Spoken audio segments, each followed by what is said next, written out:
ಎಲ್ರಿಗೂ ನಮಸ್ಕಾರ ಫ್ರೆಂಡ್ಸ್. ಇವತ್ತಿನ ಈ ವಿಡಿಯೋದಲ್ಲಿ ಒಂದು ಮಂತ್ರದ ಸಹಾಯದಿಂದ ತಾಯ್ತವನ್ನು ಮಾಡಿಕೊಂಡು ನೀವು ಇಷ್ಟಪಟ್ಟವರನ್ನು ತುಂಬ ಸುಲಭವಾಗಿ ನಿಮ್ಮಂತೆ ನೀವು ಹೇಗೆ ವಶೀಕರಣವನ್ನು ಮಾಡ್ಕೋಬೋದು ಅನ್ನೋದನ್ನು ತಿಳಿಸ್ಕೊಡ್ತೀನಿ. ಇದಕ್ಕಿಂತ ಮುಂಚೆ ಸ್ಕ್ರೀನ್ ಮೇಲೆ ಬರ್ತಾ ಇರೋ ನಮ್ಮ ಗುರೂಜಿ ನಂಬರ್ಗೆ ಒಮ್ಮೆ ನೀವು ಕಾಲ್ ಮಾಡಿದರೆ ನಿಮ್ಮ ಯಾವುದೇ ರೀತಿಯ ಕಠಿಣ ಗುಪ್ತ ಸಮಸ್ಯೆಗೂ ನಮ್ಮ ಗುರೂಜಿ ದೈವಶಕ್ತಿ ಆರಾಧನೆ ಮೂಲಕ ನಿಮ್ಮ ಒಂದು ಸಮಸ್ಯೆಯನ್ನು ಸೂಕ್ತ ರೀತಿಯಲ್ಲಿ ಪರಿಹಾರವನ್ನು ಮಾಡಿಕೊಡ್ತಾರೆ.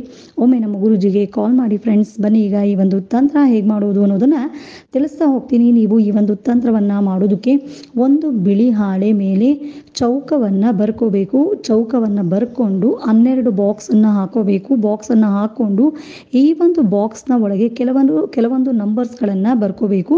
ಆ ಒಂದು ನಂಬರ್ ಹೇಗಿದೆ ಅನ್ನೋದನ್ನು ತಿಳಿಸ್ತೀನಿ ಬನ್ನಿ. ಮೊದಲ ಸಾಲಿನ 4 ಬಾಕ್ಸಲ್ಲಿ 1, 8, 6, 2 ಅನ್ನೋ ಸಂಖ್ಯೆಯನ್ನು ಬರ್ಕೊಳ್ಳಿ. ಎರಡನೇ ಸಾಲಿನ 4 ಬಾಕ್ಸಲ್ಲಿ 10, 7, 8, 6 ಮತ್ತು ಮೂರನೇ ಸಾಲಿನ 4 ಬಾಕ್ಸಲ್ಲಿ 6, 3, 10, 9 ಅನ್ನೋ ಸಂಖ್ಯೆಯನ್ನು ಬರ್ಕೋಬೇಕು.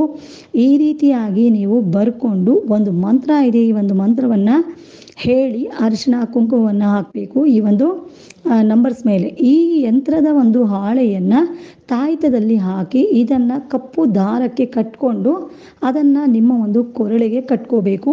ಮಂತ್ರ ಹೇಗಿದೆ ಹೇಳ್ತೀನಿ ಕೇಳಿ. ಓಂ ಕಾಮದೇವಾಯ ವಶೀಕರಣ ವಶಂ ಸ್ವಾಹ ಅಂತ ಈ ಒಂದು ಮಂತ್ರವನ್ನು 108 ಬಾರಿ ನೀವು ಹೇಳಿಕೊಂಡು ಅರಿಶಿನ ಕುಂಕುಮವನ್ನು ಹಾಕಿ ತದನಂತರ ಈ ತಾಯ್ತವನ್ನು ನೀವು ನಿಮಗೆ ಗ್ರಂಥಿಗೆ ಅಂಗಡಿಲಿ ತಾಯ್ತ ಕೊಡಿ ಅಂದರೆ ತಾಯ್ತ ಮತ್ತು ದಾರ ಕೊಡ್ತಾರೆ. ಆ ಖಾಲಿ ತಾಯ್ತಕ್ಕೆ ಈ ಒಂದು ನೀವು ನಂಬರ್ಸನ್ನು ಬರೆದಿರುವಂಥ ಈ ಒಂದು ಹಾಳೆಯನ್ನು ಅದರೊಳಗೆ ಇಟ್ಟು ಮಂತ್ರದಿಂದ ಸಿದ್ಧಿ ಮಾಡಿರುವಂಥ ಈ ಒಂದು ಹಾಳೆಯನ್ನು ಅದರೊಳಗೆ ಇಟ್ಟು ಈ ಒಂದು ತಾಯ್ತವನ್ನು ನೀವು ಕಟ್ಕೋಬೇಕು. ಎಷ್ಟು ದಿನ ಅಂದರೆ ಕನಿಷ್ಠ ಪಕ್ಷ 21 ದಿನ ಆದರೂ ನೀವು ಕಟ್ಕೋಬೇಕು, ಇಲ್ಲ 9 ದಿನ ಆದರೂ ಕಟ್ಕೋಬೇಕಾಗುತ್ತೆ. ಈ ರೀತಿಯಾಗಿ ನೀವು ಕಟ್ಕೊಳ್ಳಿ. ಇದರಿಂದ ಈ ರೀತಿ ನೀವು ಮಾಡೋದ್ರಿಂದ ನೀವು ಇಷ್ಟಪಟ್ಟವರು ಯಾರೇ ಆಗಿರಲಿ ಅವರು ನಿಮ್ಮಂತೆ ವಶೀಕರಣ ಆಗ್ತಾರೆ. ಮಾಡಿ ನೋಡಿ ಖಂಡಿತ. ಈ ರೀತಿಯ ವಶೀಕರಣ ತಂತ್ರಕ್ಕೆ ಸ್ಕ್ರೀನ್ ಮೇಲೆ ಬರ್ತಿರೋ ನಮ್ಮ ಗುರೂಜಿ ನಂಬರ್ಗೆ ಒಮ್ಮೆ ಕಾಲ್ ಮಾಡಿ ಫ್ರೆಂಡ್ಸ್. ಹಾಗೆ ಇವತ್ತಿನ ವಿಡಿಯೋ ನಿಮ್ಗೆ ಇಷ್ಟ ಆದರೆ ವಿಡಿಯೋಗೆ ಒಂದು ಲೈಕ್ ಮಾಡಿ, ಕಮೆಂಟ್ ಮಾಡಿ, ವಿಡಿಯೋನ ಪ್ರತಿಯೊಬ್ಬರಿಗೂ ಶೇರ್ ಮಾಡಿ. ಎಲ್ಲರಿಗೂ ಒಳ್ಳೆಯದಾಗಲಿ. ಶುಭ ದಿನ.